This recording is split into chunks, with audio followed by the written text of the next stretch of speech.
Chers Rivaillonnais, chères Rivaillonnaises, bonjour, nous nous retrouvons et nous nous retrouverons tous les mois désormais pour un point sur l'actualité communale, sur l'état d'avancement des dossiers de la commune, et nous commençons sur les dossiers qui sont en cours au mois de mai 2021. Premier dossier important, celui des temps d'activité périscolaire.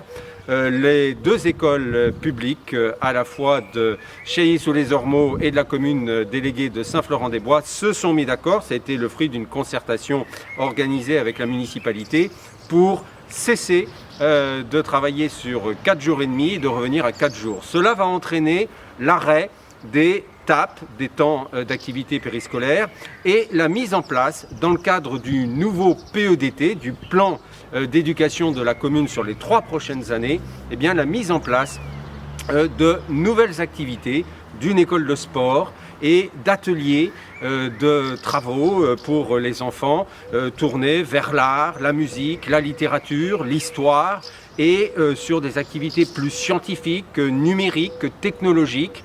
L'ensemble de ces activités, de cette nouvelle offre communale, accessible pour tous les enfants et à destination de toutes les familles, eh bien, sera proposée, mise en œuvre et à l'intention des familles et des parents dès le mois de juin, afin que vous puissiez avoir l'été pour réfléchir sur les choix et les envies que vous aurez envie de mettre en œuvre à la rentrée avec vos enfants.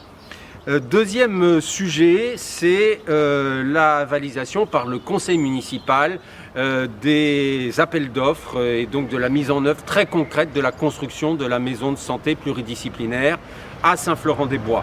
Le site est celui qui a toujours été identifié par la commune. Les travaux débuteront donc à l'automne et la livraison du bâtiment est prévue dans 2 ans. La maison de santé pluridisciplinaire, c'est un projet qui est là pour lutter contre la désertification médicale et faire en sorte que Rive-de-Lyon conserve son attractivité en la matière. Nous sommes intensément à la recherche de nouveaux médecins, de nouveaux professionnels de santé.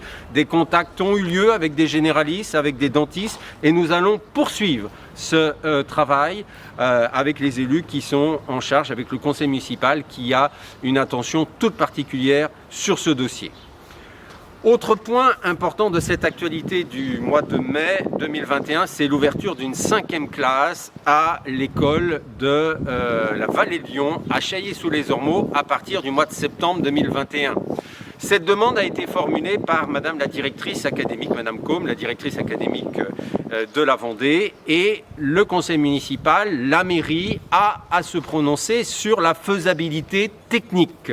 Donc ce dossier sera abordé au conseil municipal et d'ores et déjà nous travaillons avec bien sûr les enseignants, avec les familles, avec les parents d'élèves pour mettre en place cette ouverture de 5e classe qui est une bonne nouvelle pour l'école de la Vallée de Lyon et qui montre le dynamisme eh bien, de nos jeunes et de nos familles sur Rive-de-Lyon. Sujet complémentaire, l'aménagement des bourgs. Vous savez que nous travaillons sur une élaboration du nouveau plan local d'urbanisme de la commune nouvelle de Rive-de-Lyon. Et ce travail que nous souhaitons faire de manière démocratique et de manière participative, qui soit un exercice où chacun puisse s'exprimer sur l'avenir de notre territoire. Alors nous sommes un peu contraints actuellement puisque nous sommes en période de pandémie, qu'il y a eu le confinement, qu'il y a encore le couvre-feu, mais notre volonté, dès que nous allons pouvoir reprendre une vie normale, est que la population puisse s'exprimer, qu'il y ait un débat citoyen et démocratique sur l'avenir de notre territoire. La volonté, quelle est-elle? D'abord, une ouverture de Rive-de-Lyon à la construction, c'est-à-dire que l'on puisse construire sur notre territoire, que des jeunes familles puissent venir s'y installer et puis que les gens de Rive-de-Lyon, les enfants des familles installées depuis longtemps sur Rive-de-Lyon puissent aussi s'installer ou revenir sur Rive-de-Lyon.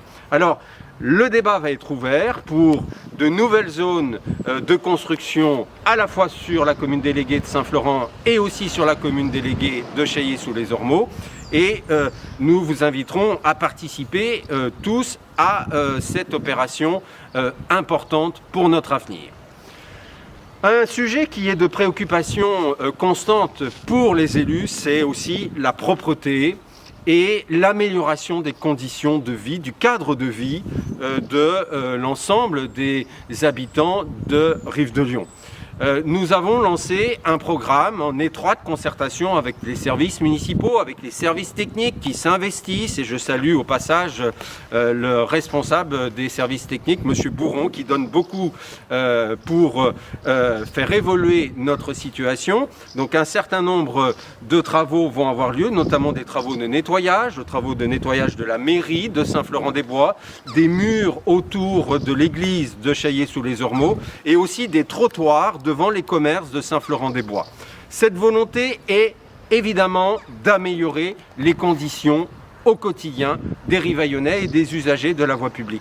Je vous appelle, chers Rivaillonnais, à faire preuve toujours de vigilance sur le ramassage des déchets, sur le fait de ne pas laisser des ordures dans des lieux qui sont des lieux qui doivent être protégés parce que ce sont des lieux naturels. Soyez plus que jamais vigilants et je vous incite à la pédagogie, à faire preuve auprès de ceux qui peuvent être tentés à un moment de ne pas respecter ces règles élémentaires de vie en société, eh bien de les inviter gentiment à être plus que jamais vigilants sur la propreté de notre commune.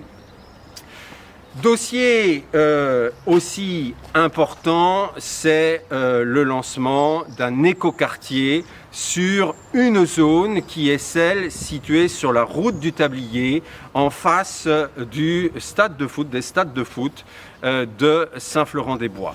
La volonté de la commune est effectivement de construire 35 lots, de vendre et de mettre en vente 35 lots sur cette zone.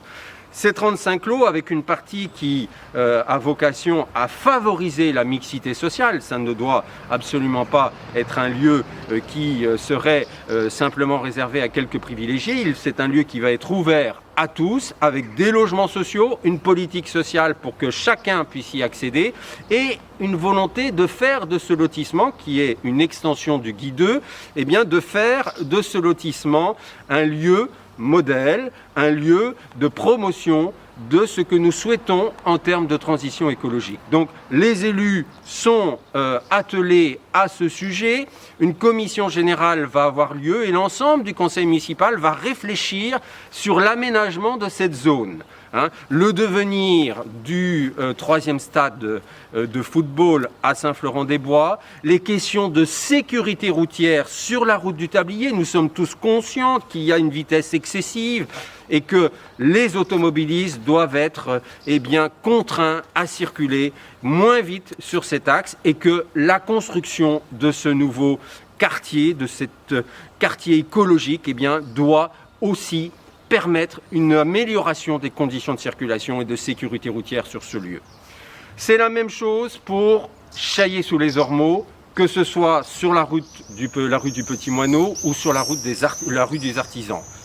Et là, des groupes de concertation vont être mis en place avec la maire déléguée de Chaillé-sous-les-Ormeaux et avec le maire délégué de Saint-Florent-des-Bois pour travailler avec l'agence routière départementale sur un ralentissement et une diminution de la vitesse. Ce que nous souhaitons, probablement, nous allons y réfléchir collectivement, c'est descendre la limitation de vitesse de 50 à 30 km/h sur l'ensemble des axes de circulation du bourg de Chaillé-sous-les-Ormeaux et aussi sur une fraction très importante de la route du Tablier à Saint-Florent-des-Bois. Le travail ne manque pas. Nous sommes tous mobilisés pour essayer d'apporter un mieux dans le fonctionnement des services municipaux. J'ai à mes côtés, elle s'est cachée, Madame Alexandra Mignot, qui assure un travail depuis le mois d'octobre avec l'ensemble des équipes municipales pour mettre en œuvre l'ensemble des objectifs de cette nouvelle mandature. Soyez assurés de notre mobilisation et de notre volonté de travailler pour le mieux et pour le bien de tous.